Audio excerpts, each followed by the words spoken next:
Subscribe to my channel by pressing red button and click on the bell icon for notification of latest updates.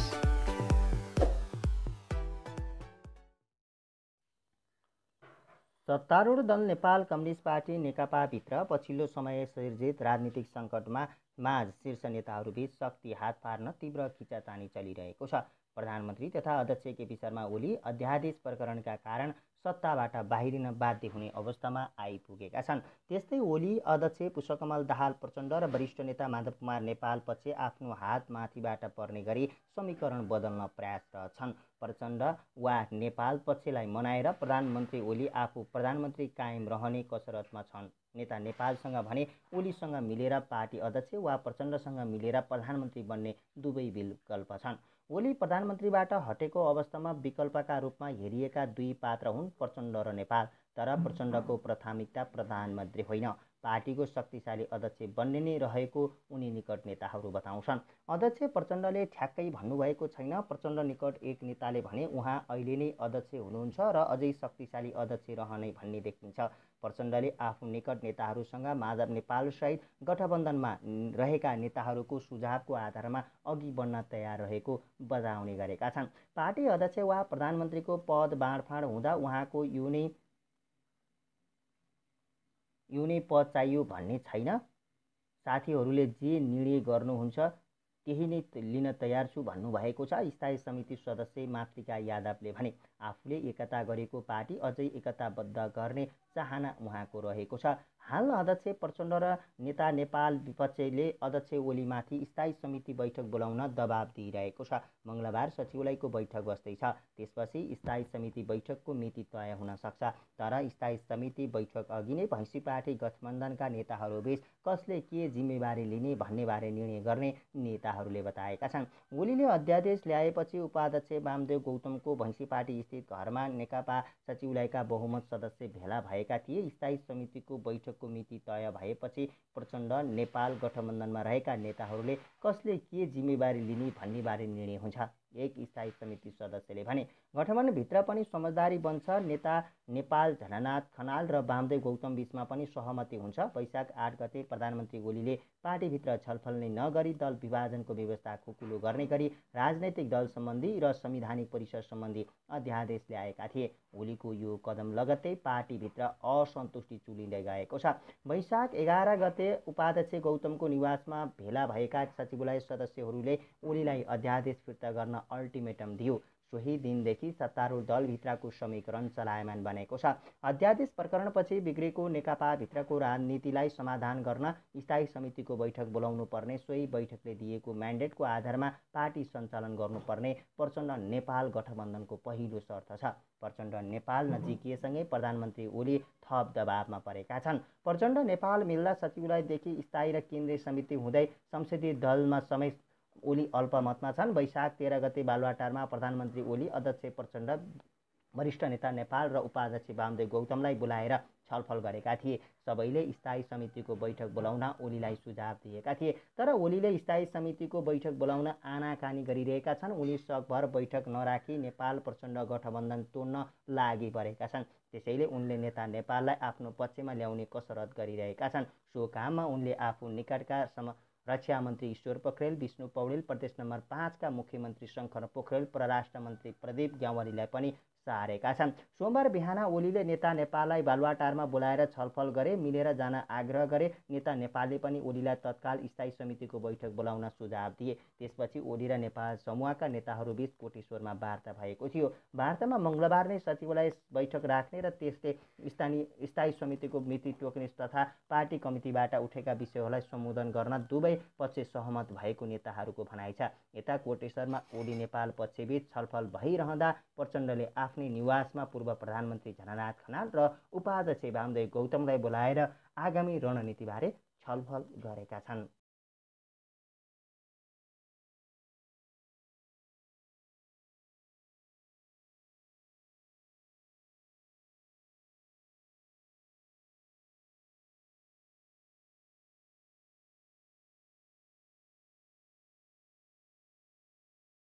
Subscribe to my channel by pressing red button and click on the bell icon for notification of latest updates.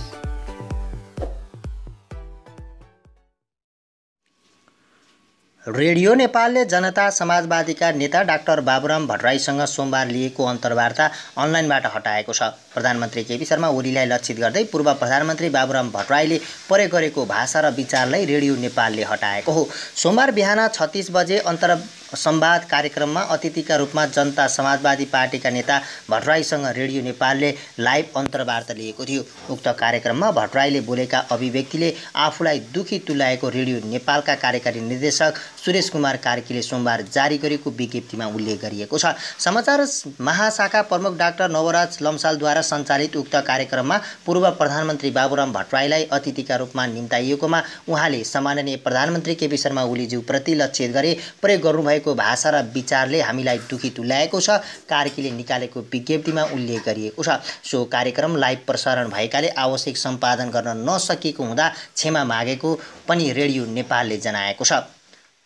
विज्ञप्तिमा भनिएको छ, radio नेपालबाट दैनिक प्रसारण हुने कार्यक्रम अन्तर्संवाद अन्तर्गत आज मिति 2077 साल 1 महिना 15 गते बिहान 36 बजे समाचार महाशाखा प्रमुख डाक्टर नवराज लम्सालद्वारा सञ्चालित उक्त कार्यक्रममा पूर्व प्रधानमन्त्री डाक्टर बाबुराम भट्टराईलाई अतिथिका रूपमा निम्ताइएकोमा उहाँले सम्माननीय प्रधानमन्त्री केपी शर्मा ओलीज्यूप्रति लक्षित गरी प्रयोग गर्नुभएको भाषा र विचारले हामीलाई दुखी तुल्याएको छ। सो कार्यक्रम प्रत्यक्ष लाइभ प्रसारण भएकाले आवश्यक सम्पादन गर्न नसकेको हुँदा क्षमा चाहन्छौँ। अब उपरान्त रेडियो नेपालबाट प्रसारण हुने कार्यक्रमहरूमा अतिथि चयन गर्दा गम्भीर रूपमा सचेत रहने प्रतिबद्धता पनि व्यक्त गर्दछौँ, सुरेश कुमार कार्की कार्यकारी निर्देशक उल्लेख गरिएको छ।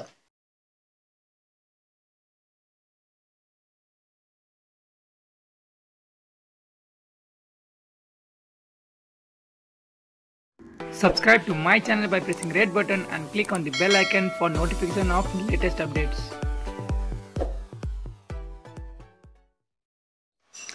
सरकारले भनिरहेको छ, कोरोना भाइरस कोभिड-19 को संक्रमण नियन्त्रण प्रयास सही ट्र्याकमा छ। हुन पनि इटाली, स्पेन, अमेरिका जस्ता हेल्थ सिस्टम राम्रो भएका देशहरूमा हजारौंको संख्यामा मानिसहरूले ज्यान गुमाउँदा पनि नेपालमा स्थिति फरक छ। कोरोना संक्रमितको संख्या 52 पुगेको छ, तर संक्रमणको फैलावट निकै कम छ र मानवीय क्षति छैन। त्यसैले अब लकडाउन खुकुलो बनाउँदै लैजानुपर्छ भन्ने बहस सुरु भएको छ। सरकारले पनि यो बहस थालेको थियो र स्वास्थ्य तथा जनसङ्ख्या मन्त्रालयले गरेको छलफलमा विज्ञहरूले पनि लकडाउनको मोडल परिवर्तन गर्न सुझाव दिएका थिए। तर आइतबार मन्त्री परिषदले 10 दिन अर्थात् वैशाख 25 सम्म लकडाउन लम्बाउने निर्णय गर्यो। यसले स्वाभाविक रूपमा प्रश्न जन्माएको छ, फेरि कोरोना संक्रमणको खतरा बढेको हो वा तयारी नपुगेकाले लकडाउन थपिएको हो। स्वास्थ्य मन्त्रालयका विज्ञ सल्लाहकार डाक्टर खेम कार्की अहिले नेपालमा करिब नियन्त्रणमा रहेको बताउँछन्। बिस्तारै लकडाउन खुकुलो बनाउने मन्त्रालयको सोच छ र त्यसका लागि विज्ञहरूसँग सुझाव पनि मागिएको छ। त्यसो भए फेरि पुरानै मोडलमा लकडाउन किन त? सरकारले आफ्नै योजना अनुसार काम गर्न नसक्दा यो निर्णय गर्नु परेको सरकारी अधिकारी स्वीकार गर्छन्। संक्रमित भेटिएको समुदायको सबैलाई टेस्ट गर्ने भने पनि त्यहाँ सबै मानिसको स्वाब कलेक्सन गर्न सकिएको छैन। डाक्टर कार्कीले भन्छन्, लकडाउन भनेपछि पनि मानिसको आवत जावत बन्द भएको छैन, अनि कसरी सेफ जोन मार्किङ गर्ने? स्वास्थ्य मन्त्रालयले विज्ञहरूको सुझाव अनुसार रेड, येलो र ग्रीन जोन मार्किङ गर्ने र त्यसअनुसार लकडाउन कडा र खुकुलो बनाउने योजना बनाएको थियो। त्यसका लागि एकातिर टेस्टको दायरा बढाउनु पर्छ भने अर्कोतिर मानिसको आवत जावत पूर्ण रूपमा बन्द गर्नुपर्छ। तर सरकारले टेस्टको दायरा बढाउन सकेको छैन भने मानिसहरूको आवत जावत पनि पूर्ण रूपमा रोक्न सकिएको छैन। बरु काठमाडौँ उपत्यकामा भएका हजारौं मानिसहरू गाउँ लैजाने होडबाजी जनप्रतिनिधिहरू बिचमै चल्यो भने विभिन्न जिल्लामा रहेकाहरू पनि काठमाडौँ आएका छन्। यस्तो अवस्थामा लकडाउन खोल्दा संक्रमण ह्वात्तै बढ्ने खतरा हुने डाक्टर कार्कीले बताउँछन्। के हो त अहिलेको रणनीति भन्ने प्रश्नमा स्वास्थ्य मन्त्रालयको अधिकांश विज्ञहरू अहिलेको रणनीति ट्रेस र टेस्ट नै भएको बताउँछन्। कोरोना भाइरसको सङ्क्रमित भेटिएको क्षेत्रलाई नै सिल गरेर सबैको जाँच गर्नु बाहेकको अन्य रणनीति नभएको उनीहरूको कथन छ। नयाँ रणनीति किन नबनाइएको त भन्ने प्रश्नमा डाक्टर कार्की केही केसको उदाहरण दिन्छन्। सरकारले 2 साता अघिसम्म सुदूरपश्चिमलाई हटस्पट मानेको थियो, त्यही अनुरूप तयारी पनि गरेको थियो। टेस्ट र कन्ट्र्याक्ट ट्रेसिङको काम थालेको थियो। त्यही बेला वीरगन्जमा रहेका 3 जना भारतीय जमातीमा कोरोना सङ्क्रमण देखियो। लगत्तै सरकारको ध्यान वीरगन्जतिर मोडियो। त्यहाँ कन्ट्र्याक्ट ट्रेसिङको काम गर्दा गर्दै उदयपुरको भुल्केमा रहेको नुरी मस्जिदमा बसेका 1 नेपाली र 11 भारतीय गरी 12 जना जमातीलाई कोरोना सङ्क्रमण देखियो। सोही दिन चितवनमा पनि 2 जनामा सङ्क्रमण पुष्टि भयो। सङ्क्रमणको सिलसिलामा त्यतिमै रोकिएन, थुल्केमा थप सङ्क्रमित भेटिएका छन्। सरकारको ध्यान उदयपुरतिर गयो। कन्ट्र्याक्ट ट्रेसिङ गर्ने टोली बाहेक उदयपुरमा अनुगमन गर्ने 4 जनाको विज्ञ टोली पठाइयो। विज्ञ टोलीले प्रारम्भिक अनुसन्धानबाट सङ्क्रमणको स्रोत जमातीहरू नभएर लकडाउन घोषणा हुनुभन्दा अगाडि नै भारत र स्रोत तेस्रो मुलुकबाट आएका युवक जसमा पनि कोरोना सङ्क्रमणको पुष्टि भयो हुन सक्ने आशंका गर्यो, तर उनीहरूबाटै सङ्क्रमण सरेको भन्ने आधार भेटिएको छैन। मन्त्रालयका विज्ञ सल्लाहकार डाक्टर कार्की भन्छन्, उदयपुरमा सङ्क्रमित भएकाहरूमध्ये को अगाडि निको हुन्छन् त्यसबाट सङ्क्रमितको स्रोत पत्ता लगाउन सहयोग मिल्न सक्छ कि भन्ने कुरा अगाडि आएको छ। त्यही बेला भोजपुरका 1 युवामा सङ्क्रमण देखियो। झापामा पनि सङ्क्रमित भेटिए। विदेशबाट आएका छोराले बुबालाई सारेको भनेपछि अरू ठाउँमा पनि सङ्क्रमण सर्ने खतरा बढ्यो। झापामा अर्का व्यक्तिमा पनि सङ्क्रमण पुष्टि भएको छ। यही कारण सरकारले लकडाउनको मोडलमा कुनै परिवर्तन नगरेको डाक्टर कार्कीको तर्क छ। भन्छन्, अहिले जे भइरहेको छ त्यो प्रत्याशित छ, त्यसैले कुनै निश्चित रणनीति बनाएर त्यसअनुसार चल्नुभन्दा एक्टिभ केस पछ्याइरहेका हुन्छौँ। अर्को ठाउँ हस्पिटल बन्न सक्छ, उनले उल्लेख गरेका छन्। लकडाउन गरेको 1.5 महिना भए पनि भारतबाट लुकेर नेपाल आउने क्रम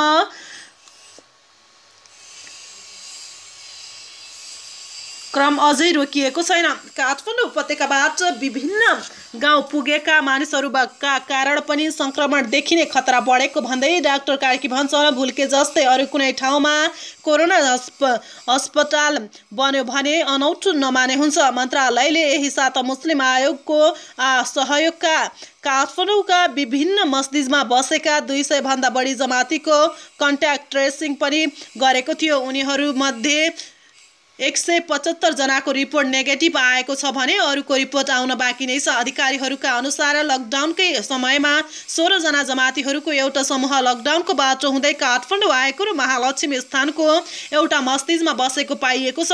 उनीहरूलाई लिएर आउने 1 जना जमाती वीरगन्ज पुगेकाले सबैको कन्ट्याक्ट ट्रेसिङ सकेर नमुना परीक्षणको काम भइरहेको बताइएको छ। यस्तै नेपाल बुद्धिस्ट फेडरेसनसँग सहकार्य काठमाडौँमा रहेका गुम्बामा बसेकाहरूको कन्ट्र्याक्ट ट्रेसिङको काम सुरु भइरहेको मन्त्रालयका अधिकारीहरू बताइरहेका छन्। लकडाउनको बेला काठमाडौँबाट गाउँ र भारतबाट नेपाल छिर्ने मानिस हाम्रो चुनौती भए। त्यही कारण सेफ जोन मार्किङ गर्ने रणनीति फेल खायो, डाक्टर कार्कीले भनेका छन्। अब बोर्डरबाट छिर्ने मानिस रोक्न रणनीति बनाइरहेका छौँ, उनले उल्लेख गरेका छन्। अहिलेको अवस्थामा उदयपुरको त्रियुगा नगरपालिका 3 भुल्के कोरोना सङ्क्रमणको हटस्पट बनेको छ। स्थानीयहरूलाई भन्दा अगाडि भारतबाट छिरेका जमातीहरूलाई कोरोना सङ्क्रमण देखिएपछि त्यहाँ हल्लीखल्ली मचिएको थियो। अहिले सरकारले उदयपुरलाई खतराको घन्टी मानेर सङ्क्रमण देखिएको क्षेत्र सिल गरेको छ। त्यहाँ अनुगमन गर्न खटिएका टोलीले केही भन्ने बेला भएकाले को छैन भनेर मन्त्रालयलाई रिपोर्टिङ गरेका छन्, तर उनीहरूको सङ्केत सङ्क्रमणको दोस्रो विदेशबाट फर्किएका नेपाली वा विदेशबाट आएका जमाती हुन सक्ने जनाइएको छ। डाक्टर कार्की भन्छन्, युरोप अमेरिकाको अवस्था हेरेर नेपालको अवस्था विश्लेषण गर्न सकिन्न। अहिले म्याथमेटिक्सले काम गर्दैन। केही विज्ञहरूको फरक मत रहेको उल्लेख गरिएको छ। स्वास्थ्य मन्त्रालयको केही विज्ञहरूको फरक मत रहेको छ। उनीहरू स्वास्थ्य मन्त्रालयलाई निर्देशन दिन कोभिड-19 सम्बन्धी उच्चस्तरीय स्वास्थ्य समन्वय समिति बन्नु आघात भएको मान्छन्। समन्वय समितिको ध्यान राजनीतितिर जाँदा गर्न सक्ने काम पनि नभएको एक विज्ञ सुनाउँछन्। स्वास्थ्य मन्त्रालय इतिहासकै दुर्लभ समयमा छ। उनी भन्छन्, भूकम्पले तहस नहस हुँदा पनि स्वास्थ्यले गर्यो, तर अहिले कोरोनामा उच्चस्तरीय समन्वय समिति बनाएर मन्त्रालयलाई कमजोर बनाइयो। उनी अहिले नेपाल कुन अवस्थामा छ भन्ने विश्लेषण गर्न सक्ने अवस्था नरहेको बताइरहेका छन्। उनका अनुसार भ्याक्सिन नबन्दासम्म खतरा रहिरहने उल्लेख गरिएको छ।